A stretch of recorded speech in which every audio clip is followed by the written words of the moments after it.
Video আছে উপরে, আপনারা দেখতে থাকেন।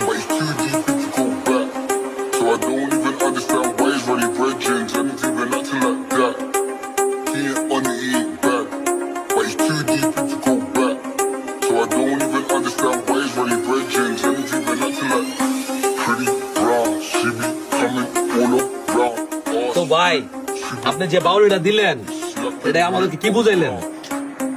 হ্যাঁ, আপনিও ড্রাইভার, আমিও ড্রাইভার, আরো ড্রাইভার আছে বাংলাদেশে। এই আপনার বাউলিটা দিয়ে কি বুঝাইলেন? আপনার গাড়ি কিন্তু পল্লি খাই গেছিল, একটা ডিভাইডার কারণে গাড়ি পল্লি খায় নাই।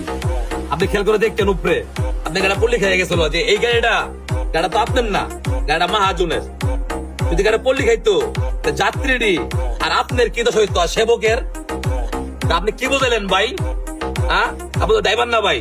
আপনি ড্রাইভার হইতেন এই বাউলিটা আপনি দিতেন না, বলেও দিতেন না ভাই। কেন? আপনার ফ্যামিলি আছে, আর 40 জন যাত্রী তাদের ফ্যামিলি আছে। আপনি এই চিন্তা করে এই বাউলি দিতেন না। তো ভাই, আপনি সুস্থ অবস্থায় বাউলি দেন নাই, আপনি নিশ্চয়ই নিশা করছেন এবং গুড়া খাইছেন, গুড়া খাই বাউলিটা দিচ্ছেন। তো ভাই, আপনারা কি করবো ভাই? রোজা রমজানের দিন আপনার গাইলে একদম ফানা ফানা মারা দাম ভাই। আপনার ভদ্র ভাষায় বুঝাইলাম ভাই, বাউলি কিন্তু আমিও দিই, ঠিক আছে? কিন্তু এরকম বাউলি আমি জীবনে দেখছি না।